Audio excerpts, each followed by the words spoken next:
কলা শাপলা দিয়ে কখনো দেবী চণ্ডীর মূর্তি গড়ে তার পূজা করতে দেখেছেন আপনারা? হ্যাঁ, ঠিকই শুনেছেন। এমনই রীতি গাছের বিভিন্ন অংশ দিয়ে চণ্ডীর মূর্তি তৈরি করে পূজা করার নামই হলো নাটাই চণ্ডী পূজা। তো নমস্কার সকলকে, আমাদের পার্বণ ইউটিউব চ্যানেলে আরেকবার সকলকে স্বাগত জানাচ্ছি।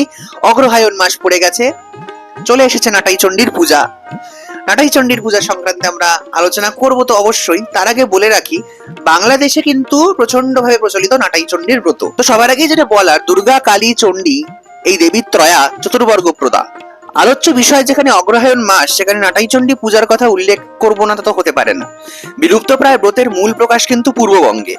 আজ বলবো সেই ব্রতের তাৎপর্য ও মহিমার কথা। পূর্ববঙ্গীয়দের মধ্যে বিপদ আপদে চণ্ডী, দুর্গা এবং কালীকে স্মরণ করার রীতি বহু পুরনো। ক্ষত্রিয়দের আরাধ্যা জগজ্জননী চণ্ডিকা সদা ভক্তের কষ্টভঞ্জনে তৎপরা। তিনি সকল জীবের মাতা, তাই তিনি অম্বিকা নামে পরিচিতা। আপদে বিপদে প্রমাদে সংকটে তিনি ভয় হরণ করেন, পরিত্রাণ করেন তার উপাসককে, তার ভক্তকে, জীবকুলকে।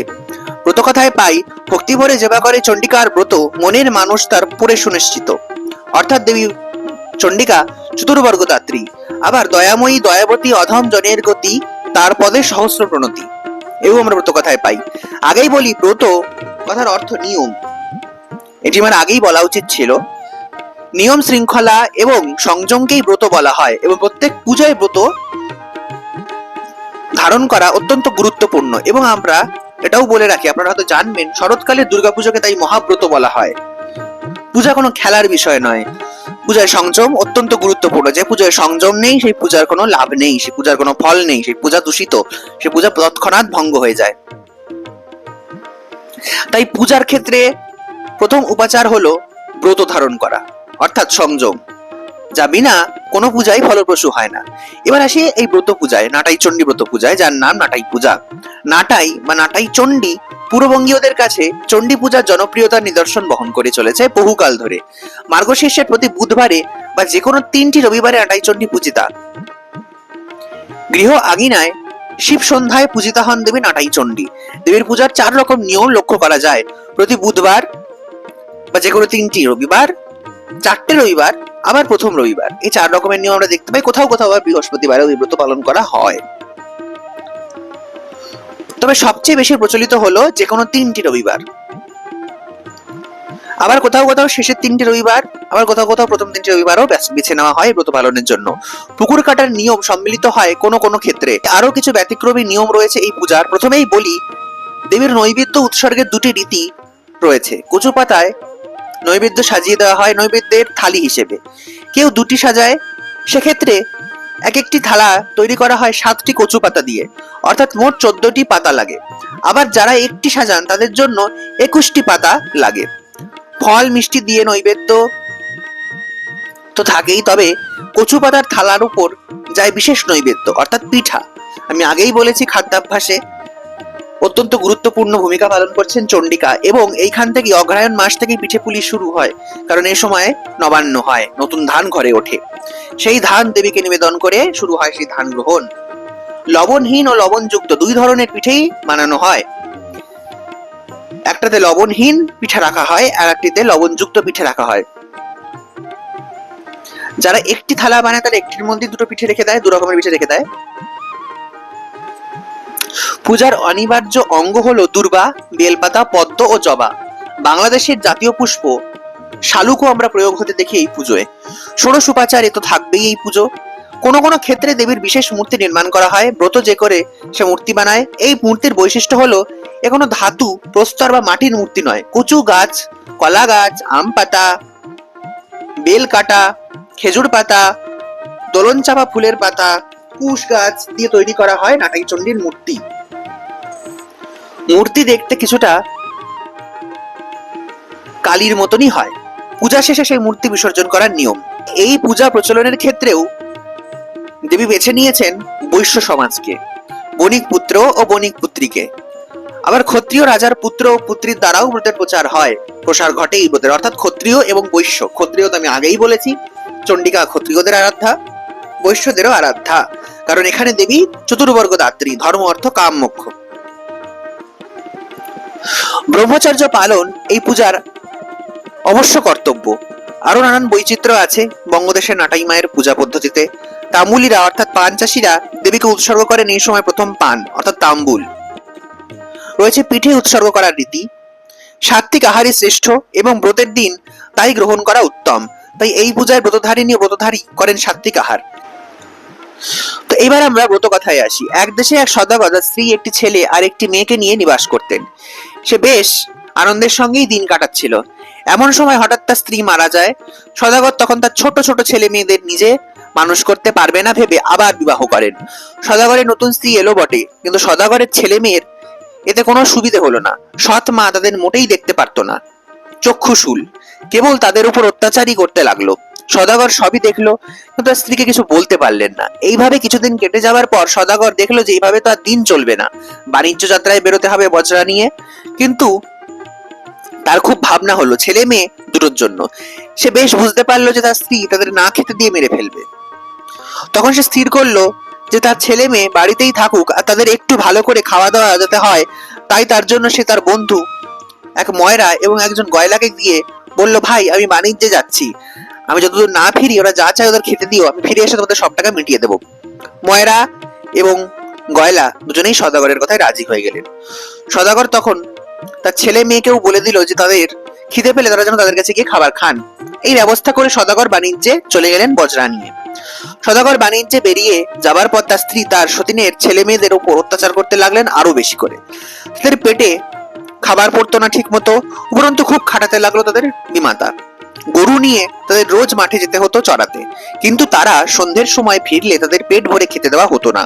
তবুও ছেলে মেয়ের শরীর খারাপ হওয়ার বদলে ভালো হচ্ছে দেখে তারা বড়ই আশ্চর্য হলেন, ব্যাপার কি। এরকম ভাবে একদিন তারা গরু চড়ানোর সময় যখন যাবেন, তখন সে বিমাতা তার ছেলে মেয়েদেরও পাঠিয়ে দিলেন তাদের সাথে। সদাগরের ছেলে মেয়ে যেমন ময়রা আর গয়লার কাছে গিয়ে খাবার খায়, তেমনই খেয়ে মাঠে গরু চড়াতে লাগলো। সন্ধ্যের সময় সবাই বাড়ি ফিরলো। সদাগরের স্ত্রী নিজের ছেলেদের মুখ থেকে সব শুনলো এবং সতীনের ছেলে মেয়েরা যাতে খেতে না পায় সে ব্যবস্থা করবে বলে স্থির করলো। সে তখন ময়রা গোয়ালাকে গিয়ে বলল, আমার স্বামীর অবস্থা ঠিক নয়, তার আর্থিক অবস্থা ভালো নেই, সে বার্তা পাঠিয়েছে তোমরা যেন খাবার দেওয়া বন্ধ করে দাও। এতে ময়রার গয়লার কিচ্ছু করার থাকলো না, তারা খাবার দেওয়া বন্ধ করে দিল। খাবার না পাওয়ার দরুন ছেলে মেয়ে দুটো দিন দিন শুকিয়ে যেতে লাগলো, রোগা হয়ে যেতে লাগলো, শীর্ণকায় হয়ে যেতে লাগলো। একদিন তারা গরুগুলোকে মাঠে ছেড়ে দিয়ে একটা অশ্বত্থ গাছের নিচে ঘুমিয়ে পড়লো। বিকেলে ঘুম ভাঙতে তারা দেখলো একটা গরুও মাঠে নেই। তখন তাদের খুব ভয় হলো। কিছু দূরে একটা বাড়ি দেখতে পেয়ে তারা সেই বাড়িতে গিয়ে তাদের গরু হারানোর কথা জানালো। বাড়ির গিন্নি তাদের কথা শুনে বললেন, তোমাদের কোনো ভয় নেই, তোমরা আমাদের বাড়িতে আজ থাকো, আমার ছেলে মেয়েদের সঙ্গে তোমরাও আজ নাটাই চণ্ডীর পূজা করো, তোমাদের তাহলে কোনো কষ্ট থাকবে না। এই কথা শুনে সদাগরের ছেলে মেয়েও নাটাই চণ্ডী ব্রত করতে লাগলো। গিন্নি বললেন, এবার তোমরা বর চাও, যা চাইবে দেবী চণ্ডীর বরে তাই পাবে। ছেলে মেয়ে দুটো ভয়ে ভয়ে বলল, মা আমাদের গরুগুলো ফিরিয়ে দাও। গিন্নি বললেন, গরু তো ফিরে পাবেই, তোমরা অন্য কোনো বর চাও, তোমার জন্য বউ চাও, তোমার বোনের জন্য বর চাও। তারা সেই বর চাইলেন। পরের দিন গিন্নি তাদের বেশ ভালো করে খাইয়ে দাইয়ে মাঠে পাঠিয়ে দিলেন। তারা দেখতে পেলেন মাঠে গরুগুলো চড়ে বেড়াচ্ছে। এরই মধ্যে সদাগর অনেক ধন সম্পদ নিয়ে বাড়ি ফিরতে লাগলো। বাড়িতে এসে ছেলে মেয়েকে দেখতে পেলেন না। স্ত্রীর মুখে শুনলেন যে গতকাল থেকে তারা বাড়িতে আসেনি, নিখোঁজ, তাদের কোনো খোঁজ খবরও পাওয়া যাচ্ছে না। এই কথা শুনে সদাগর তক্ষুনি ছেলে মেয়ের খোঁজে বেরিয়ে পড়লেন। তার স্ত্রী ভাবলো যে এই বেলায় সমস্ত সোনাদানা নিয়ে কেটে পড়তে হবে, কেউ যাতে জানতে না পারে। এই কথা ভেবে সে বাড়ির কাছে একটা কুয়ো দেখতে গিয়ে তার মধ্যে পড়ে মরে গেল। সদাগর ছেলে মেয়ের খোঁজে মাঠে গিয়ে দেখলো যে তারা গরু চড়াচ্ছে। তখন তিনি তাদের সঙ্গে নিয়ে বাড়িতে এসে দেখলো তার স্ত্রী মরে পড়ে আছে। এবার আমরা আসবো অপর ব্রত কথায়, দ্বিতীয় ব্রত কথায়। রাজা যাবেন বাণিজ্যে, দেশ শুদ্ধ সারা পড়ে গেছে, 7 ডিঙা সাজান তিনি, লোক লস্কর সব নিয়েছেন, মাঝি মল্লা নিয়েছেন, রাজপুরী টলমল, কিন্তু যেতেও রাজার মন চায় না, তার মনে সুখ নাই। বড় রানী এক ছেলে এক মেয়ে রেখে মারা গিয়েছেন, ছোট রানী 2 ছেলে 2 মেয়ে নিয়ে ঘর কান্না করছেন, অর্থাৎ ঘরের সকলকে কাঁদিয়ে বেড়াচ্ছেন। রাজা দেশে থাকবেন না, বিমাতা সাপিনী বাঘিনী কখন কি বিভ্রাট ঘটিয়ে বসেন তার ঠিকানা নেই। হয়তো বড় ছেলে মেয়ে দুটিকে তারা না খেতে দিয়েই মেরে ফেলবে। মাঝিরা বলল, মহারাজ তার জন্য ভাবনা কি, তেলি বাড়িতে কড়ি দিয়ে যান, তারা তেল জোগাবে, মোদক বাড়িতে কড়ি দিয়ে যান, তারা মুড়ি মুড়কি জোগাবে, তাঁতি কাপড় জোগাবে, তাকে কড়ি দিয়ে যান, তাহলে আর রাজপুত্র রাজকন্যার অভাব কিসের। রাজা তাই করলেন। তেলিকে বললেন তেল জোগাতে, মোদককে বললেন মিষ্টি জোগাতে, তাঁতিকে বললেন কাপড় জোগাতে। রাজা গেলেন, ছোট রানী ও সতীনের ছেলে মেয়েকে দুটিকে আরো অত্যাচার করতে লাগলেন। সারাদিন তাদের দিনে বনে জঙ্গলে ছাগল চড়াতে হয়, কিন্তু খাবার জোটে না। কিন্তু তেলি বাড়ির কাজ দিয়ে যাবার সময় তেলিরা তেল মাখিয়ে দিত, ক্ষুধা পেলে মোদকেরা মুড়ি মুড়কি মিষ্টি দিত। কাজেই বিমাতার অত্যাচার আর রইল না। তাঁতিরাও কাপড় জোগাতো। ছোট রানী ভাবলেন ওদের পোড়া ভাত পোড়া ব্যঞ্জন খেতে দিই, তবুও ওরা মোটা হয় কি করে, আর আমরা বাচ্চারা ঘি দুধ খেয়েও দিন দিন শুকিয়ে যাচ্ছে। নিজেরা ছেলে মেয়েদেরকে বললেন যে যাও তোমরাও তাদের সাথে যাও, তারা কি করছে দেখো। ছেলেরা গিয়ে সেই তেলি মোদক তাঁতি সকলকে গালাগালি দিলেন। কাজী তারা না খেয়ে শুকিয়ে যেতে লাগলো, কারণ আর তারা খাবার দেয় না অপমানিত হওয়ার পর। নাটাই চণ্ডী ঠাকুরনের মনে কি আছে কে জানে। একদিন তারা বনের ভিতর ছাগল হারিয়ে কোথাও খুঁজে পায় না। বিমাতার ভয়ে মুখখানা শুকিয়ে এতটুকু হয়ে গেল। সন্ধ্যাবেলা ভয়ে ভয়ে বাড়ি গিয়ে উপস্থিত হলো ছাগল হারিয়েছে শুনেই তার ছোট রানী তেলে বেগুনে জ্বলে উঠলেন এবং মেরে ধরে তাদের বাড়ি থেকে তাড়িয়ে দিলেন। তারা বনে বনে ঘুরে বেড়াতে লাগলো। এমন সময় এক গেরস্তের বাড়িতে উলুধ্বনি শুনে সেখানে গেল। তারা জিজ্ঞাসা করলো তোমরা কার পূজা করছো? তখন গৃহস্বামিনী বলে আমরা নাটাই চণ্ডীর পূজা করছি। তারা জিজ্ঞেস করে এর মতো করলে কি হয়? অবিবাহিতর বিয়ে হয়, অপুত্রের পুত্র হয়, হারানো ধন ফিরে আসে, ছোট ঘর বড় হয়ে যায়, নির্ধনের ধন হয়, কুমারী কন্যা স্বামী পায়, কুমার পত্নী পায়, মনোবাঞ্ছা পূর্ণ হয়, সর্বত্র জয় হয়, দূরের বন্ধু উড়ে আসে, নাটাই চণ্ডীর বরে সকল ঘর ভরে ওঠে। ব্রতে কি কি লাগে জিজ্ঞেস করা হলো। অগ্রহায়ণ মাসের প্রথম বুধবার ব্রত আরম্ভ করতে হয়। প্রথম বুধবার 3খানা কলার মাইজ অর্থাৎ মধ্যস্থিত নবদগত কলাপাতার অগ্রভাগ সাজিয়ে দুদিকে দুখানি, একখানিতে 3খানা লুনা পিঠে, আর একখানিতে 4খানা আলুনি পিঠে এবং মাঝের পাতাখানিতে 21টি গাছি দুর্বা ও 21টা ধান এবং মঙ্গলঘট রেখে নাটাই চণ্ডী ঠাকুরনের কথা শুনতে হয়, পূজা করতে হয়। ওরা তাই শুনে ভাবলো নাটাই চণ্ডীর ব্রত করলে দূরের বান্ধব উড়ে আসে, তবে আমরাও ব্রত করব। নাটাই চণ্ডী ঠাকুরনের বরে যেন বাবা ঘরে আসেন। সেদিন অগ্রহায়ণ মাসের প্রথম বুধবার ছিল, তাই তারা সেদিনই ব্রত করলো। কিন্তু ওরা চাল পাবে কোথায়? তাই নদীর কিনারায় গিয়ে বালির পিঠে করলো, 21 গাছি দুর্বা তুলে আনলো এবং ক্ষেত থেকে 21টি ধান কুড়িয়ে নিয়ে এলো। কলার পাতে মঙ্গল ঘট রাখলো। ব্রত শেষে ব্রতীর পিঠে খেতে হয়, বালির পিঠে কি করে খাবে? শুকে ফেলে দিল। দূরের বন্ধু উড়ে আসে, তবে তো বাবা কাল আসবে। রাত পোহালে ভোরবেলা সত্যি সত্যি তারা দেখতে পেল রাজার 7 ডিঙা পাল খাটিয়ে আসছে। রাজা ছাদের উপর বসে আছেন। হঠাৎ ছেলে মেয়ের উপর তার নজর পড়লো। তিনি মাঝিদের ডেকে বললেন তোরা দেখতো ও দুটি কার মেয়ে ছেলে? মাঝিরা রাজপুত্র রাজকন্যাকে নৌকাতে নিয়ে এলো। ছোট রানী তাদের প্রতি যেরূপ ব্যবহার করেছেন, যা অত্যাচার করেছেন, সব শুনে রাজা খুবই রেগে গেলেন এবং তাদের নৌকার ভিতরে লুকিয়ে রেখে ঘাটে গিয়ে চিকারা দিলেন এবং ছোট রানীকে তার নিজের ও বড় রানীর ছেলে মেয়ের সঙ্গে করে নৌকার জিনিস বরণ করে ঘরে তুলতে বললেন। এদিকে ছোট রানী তার নাটাইয়ের সুতো এলোমেলো করে ফেলে দিয়ে মিছিমিছি মায়া কান্না কেঁদে বললেন বড় রানীর ছেলে মেয়ে দুটো যে দুষ্টু, বাপরে, আমার নাটাইয়ের সুতো ছিঁড়ে ফেলেছে। তারপর 2 ভাই বোনে মিলে আমাকে মেরে ধরে কোথায় চলে গেছে। রাজা বললেন তবে থাক, আর বরণ করে কাজ নেই, জিনিসপত্রগুলি অমনি ঘরে তুলে নাও। তারপর রাজা একটা পুকুর কাটিয়ে তেল সিন্দুর মাথায় দিয়ে রানীকে পুকুরে 7 পাক ঘুরে আসতে বললেন। রানী 6 পাক ঘুরে যেমন 7 পাক ঘুরবেন, অমনি রাজা তাকে পুকুরে ঠেলে ফেলে দিয়ে হেঁটে কাটা পিঠে কাটা দিয়ে পুঁতে রাখলেন। তারপরের বছর আবার অগ্রহায়ণ মাস এলো। বুধবার এলো। রাজকন্যা 21টি দুর্বা আনলেন, কলার মাইজ কাটলেন, 3খানা লুনা পিঠে আর 4খানা আলুনি পিঠে দিয়ে পূজা করলেন। নাটাই চণ্ডী ঠাকুরনের বরে আর এক দেশের এক রাজপুত্র সেই দেশে বাণিজ্য করতে এলেন। রাজা তার সঙ্গে বড় রানীর কন্যার বিবাহ দিলেন। 1 বছর সেখানে সুখে স্বাচ্ছন্দ্যে থেকে রাজপুত্র শ্বশুরকে বললেন মহারাজ আমি দেশে যাব। রাজা বললেন বেশ তো। তিনি ধন দৌলত দিয়ে জামাইয়ের ডিঙা পূর্ণ করে দিয়ে মেয়েকে শ্বশুরের ঘরে পাঠিয়ে দিলেন। তারা নৌকাতে যাচ্ছেন। দৈবাত সেদিন অগ্রহায়ণ মাসের প্রথম বুধবার ছিল, কাজেই রাজকন্যা নৌকাতেই ব্রত করতে লাগলেন। বাড়ি থেকে দুর্বা ও পিঠে তৈরি করে নিয়ে এসেছিলেন। নাটাই চণ্ডী ঠাকুরনের কথা শোনবার লোক নেই। নিজে বলে নিজেই শুনতে লাগলো। রাজা দেখলেন রানী বিড়বিড় করে আপন মনে কি বলছেন। পাগল নাকি, জিজ্ঞাসা করলেন, ও কি করছো?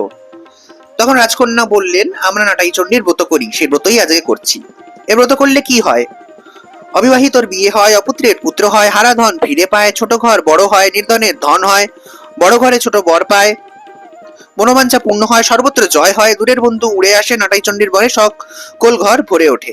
এই ব্রত করে আমি বিদেশের বাপ দেশে পেয়েছি, এই ব্রত করেই তোমাকে পেয়েছি। কুবুদ্ধি রাজার সকল কথা প্রত্যয় হলো না। তিনি রাজকন্যার অলংকারের ঝাঁপিটা নদীর ভিতর ঝুঁক করে ফেলে দিলেন আর বললেন, যদি ঘরে বসে এই ঝাঁপি ফিরে পাই তবেই বুঝবো নাটাই চণ্ডী প্রত্যক্ষ দেবী। এরূপ তারা গা খালি করে রাজা তাকে ঘরে নিয়ে গেলেন। ছেলে বিয়ে করে এসেছে, কিন্তু মেয়ের গায়ে অর্থাৎ পুত্রবধূর গায়ে কোনো গয়না নেই দেখে তার শাশুড়ি বড় অবাক হলেন। বাপের বাড়ি থেকে কোনো গয়না দেয়নি। যাই হোক, শ্বশুর বাড়ির গয়না পরেই তাকে বরণ করা হলো। বিবাদ হয় বরের সাথে। বউ তার দু চক্ষের বিষ হয়ে উঠল, নানা রকম জ্বালা যন্ত্রণা দিতে লাগলেন। কিছুদিন পর রাজকন্যার একটি ছেলে হলো। রাজকন্যা শ্বশুরের ইচ্ছা একটি দিঘি কাটবেন। দিঘি কাটা হলো, হাজার হাজার মাটি কাটার লোক লাগিয়ে দিলেন, জল আর ওঠে না। মজুরেরা একে একে বিদায় হয়ে চলে গেল। বলল, মহারাজ, আমাদের দিয়ে আর হবে না। রাজা ইহা অলক্ষণে কাণ্ড মনে করে ভেবে অস্থির হলেন। রাত্রিরে স্বপ্ন দেখলেন যে তার নাতিকে কেটে রক্ত দিলে দিঘিতে জল উঠবে, নইলে উঠবে না। দিঘিতে জল না উঠলেও চলে না, নাতিকেই বা কি করে কাটেন। তিনি দুঃখিত হয়ে পরের দিন তার শোবার ঘরের দরজা খোলেন না। ছেলে এসে ডাকাডাকি করাতে খুলে দিলেন। ছেলে বাপের মুখখানা ভারী হয়ে জিজ্ঞাসা করলেন, বাবা কি হয়েছে? রাজা সেই নির্ঘাত স্বপ্নের কথা কোন মুখে বলবেন, তাই চুপ করে রইলেন। শেষে ছেলে অনেক পিড়াপিড়ি করাতে স্বপ্নের কথা খুলে বললেন। রাজপুত্র বললেন, বাবা, তার জন্য কি? আপনি সাধ করে দিঘি কাটিয়েছেন, রাজার লোকজন সেই দিঘিতে স্নান করবে, বাঁচবে বলে। ছেলের মায়া করে আমি তার ব্যাঘাত কিছুতেই হতে দেব না।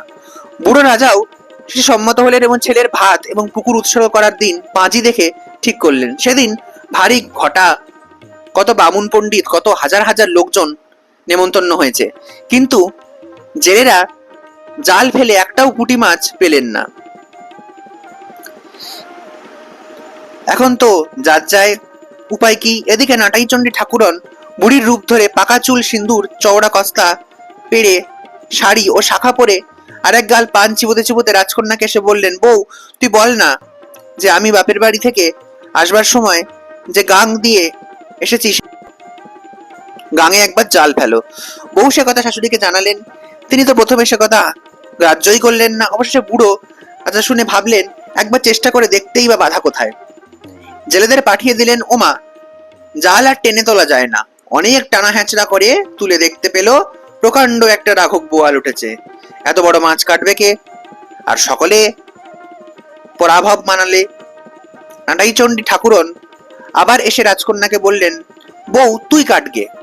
তিনি কাটতে গেলেন, পেট কেটে দেখেন তার মধ্যে তার হারানো সকল অলংকার রয়েছে। ছেলের ভাত হলো, এখন পুকুর উৎসর্গ হবে। রাজপুত্র ছেলে কেটে রক্ত দেবার জন্য তাকে কোলে করে নিয়ে গেলেন, কেটে সেই রক্ত দিলেন। অমনি দিঘি জলে ভরে উঠতে লাগলো। নাটাইচণ্ডী ঠাকুরন আবার রাজকন্যাকে এসে বললেন, বউ, তোর যে সর্বনাশ হলো, তুই জানিস নি তোর ছেলেকে কেটে ওরা পুকুরে জল তুলেছে। রাজকন্যা তো তাই শুনে হায় হায় করতে লাগলো, কাঁদতে লাগলো। নাটাইচণ্ডী বললেন, তো বউ, আর কেঁদে কি হবে? শিগগির করে নতুন পুকুরে একটা ডুব দিয়ে আয়। রাজকন্যা কাঁদতে কাঁদতে পুকুরে ডুব দিতে লাগলো। তখন নাটাইচণ্ডীর মহিমা দেখে সকলেই অবাক হলো। দেখলো রাজকন্যা তার ছেলেকে কোলে করে উঠছে।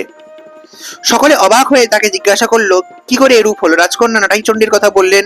রাজ্যশুদ্ধ এই খবর রাষ্ট্র হলো। সকলে দেবীর ব্রত করা আরম্ভ করলেন এবং সকলে সুখে শান্তিতে জীবনযাপন করতে লাগলেন। এই ছিল নাটাইচণ্ডীর ব্রত কথা। জানাবেন আপনাদের কেমন লাগলো। নমস্কার।